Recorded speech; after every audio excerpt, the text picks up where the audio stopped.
Meu nome é Aimee Borges e hoje eu tô aqui na Bienal do Livro 2019 com o André Schuch. Falei certo? Certíssimo, é isso mesmo. Não é Chuck igual o boneco assassino, é Schuch. Bom, André, você tá aqui para lançar o seu novo livro. Então, conta pra gente como é que foi o processo de criação do livro. O Inferno Aqui é um livro bem diferente do livro tradicional, né? Ele não é um livro que tenha texto. Então ele tem texto, ele tem fotos, ele tem ilustrações. A primeira versão que eu fiz do livro, eu queria escrever sobre um psicopata, mas eu queria que fosse em primeira pessoa, para ter a voz do psicopata, que embora ele seja um vilão, né, assim dizendo, ele não é o antagonista do livro, ele é o protagonista.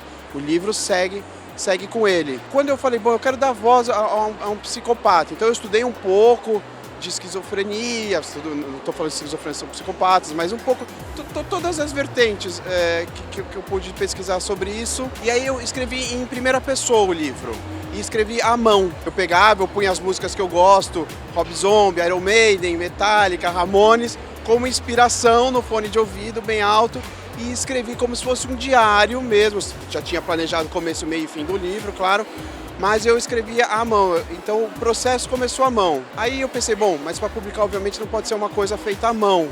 Então eu falei, ok, como o personagem principal, eu sempre falo o personagem principal, o psicopata, porque ele não tem nome, porque eu não achava normal ele pôr um nome dele no próprio diário. Então eu pensei, bom, eu preciso agora começar a editar isso. Aí eu colocava fontes diferentes para cada voz da mente fragmentada desse personagem. Então tem a voz dele normal, digamos assim, e tem uma voz dele conversando com demônios. Então você não sabe se está na cabeça dele ou se realmente são demônios que conversam com ele. Isso você vai concluir mais pro final do filme, do livro você vai concluir isso. Então aí depois que eu vi com fontes diferentes, eu pensei, bom, mas um psicopata que escreve com tanta fúria, fontes diferentes, e ele é um ilustrador no livro, ele ilustra coisas para publicidade, que eu trabalho com publicidade, e normalmente ele rabiscaria no canto das páginas, desenharia ali uma caveira, um demônio, faria uma rachura.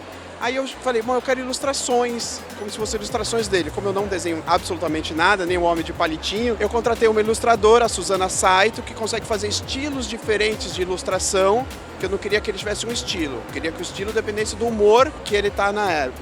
Aí eu comecei a pensar nas ilustrações. Eu falei, então eu vou reescrever pensando onde vai a ilustração. E como eu faço filme, tanto para cinema, curtas, publicidade, eu pensei, pô, vou colocar fotos também, quero colocar imagens. Aí eu reescrevi de novo o livro, pensando que tipo de fotos e ilustrações iriam em cada página. Então o processo criativo foi esse, foi um processo criativo que foi evoluindo conforme eu ia fazendo e deixando o livro mais bacana. E quanto tempo durou todo esse processo? Olha, o processo inteiro eu acho que durou uns 2 anos para fazer um livro, 1 ano e meio talvez. Porque primeiro eu escrevi a história, essa parte foi muito rápida, depois eu comecei a querer a produção. Então vamos atrás de ilustrador, eu mesmo fiz as fotografias do livro, 70% das fotografias é minha, as outras é de um fotógrafo que foi me auxiliar no dia que eu pedi. Esse tempo, total 1 ano e meio, 2. O que mais demorou mesmo foi depois de tudo pronto para juntar tudo. Porque a gente começou a fazer diagramação de página, tratar foto. Eu chamava a ilustradora e falava, ó, nessa página eu quero um vitral que tem um bebê subindo, mas tem que ser um vitral que nem de igreja e mãos de demônios alcançando ele. Aí ela pedia, vamos fazer umas fotos para a gente ver a posição e o ângulo que quer? Aí a gente fazia as fotos, eu mesmo fazendo o bebê ou o demônio, e aí ela começava a ilustrar. E aí ela ia mandando para cada página que a gente bolava, mandando as ilustrações, e eu ia compondo com o texto, ou com o texto e as fotos, né? E aí também tem uma pessoa que trabalha comigo, que é o Bruno Fred, que ele é artista de VFX, artista de efeito. Ele faz pós-produção de longa, comercial, tudo.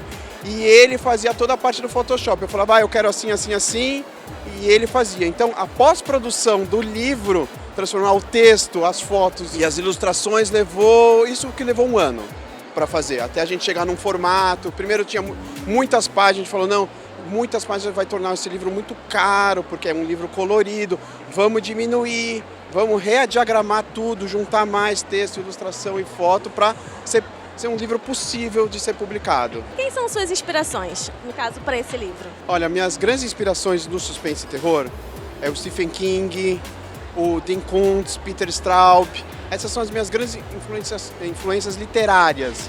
Agora, como não é um livro só de texto, tem aí toda a influência do cinema também que eu faço. Acho que sem querer, mas quem pega o livro imediatamente reconhece uma grande influência do Rob Zombie nesse livro, da estética dos filmes dele, que é o Rejeitados pelo Inferno, Three from Hell, que vai sair agora, que é a continuação, o Halloween. Então, bom, ele tem uma série de filmes que ele tem um jeito bem próprio. O jeito que ele faz os clipes dele é o jeito que ele faz os filmes dele, a estética.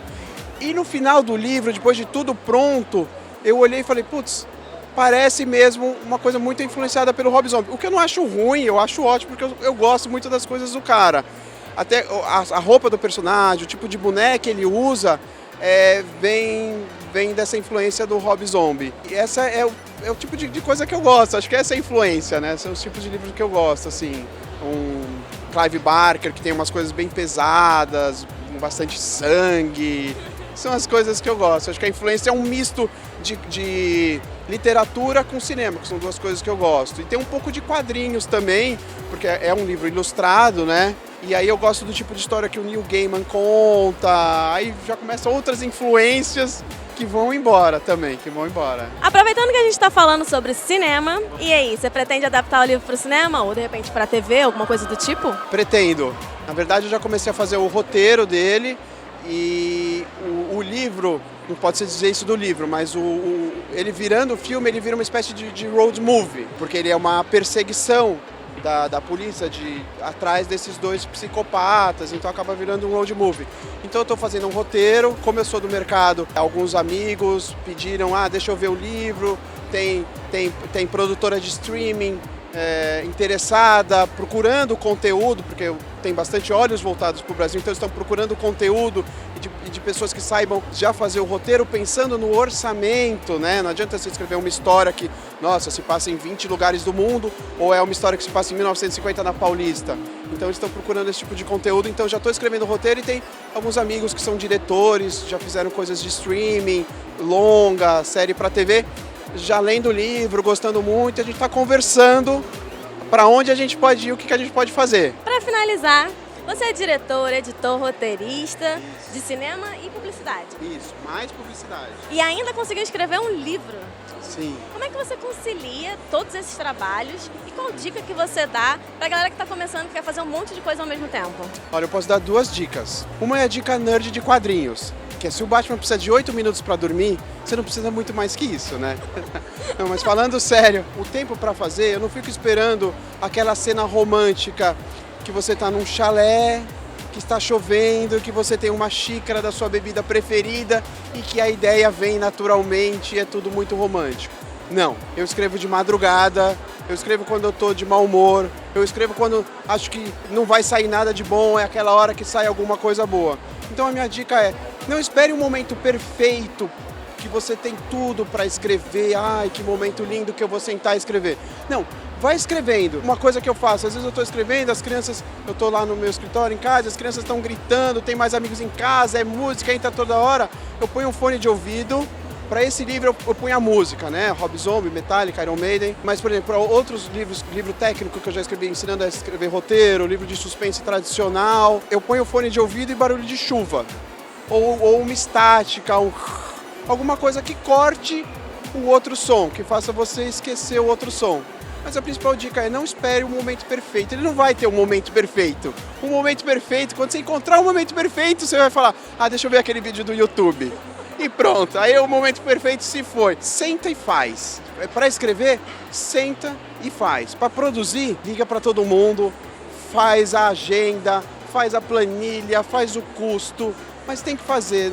É isso, não espera a hora maravilhosa que você vê aquela foto do Stephen King ou de qualquer outro escritor, aquele olhar para o céu, sabe? Não tem isso. André, muito, muito, muito obrigada. Adorei a entrevista, foi uma delícia. Muito bom estar com você. Eu que agradeço a oportunidade. O A1 Magazine é muito legal, eu entrei no site, adorei, achei as matérias todas super boas. Fiquei super feliz quando vocês entraram em contato pra gente bater um papo. Fiquei muito feliz mesmo. Parabéns para vocês. Obrigada.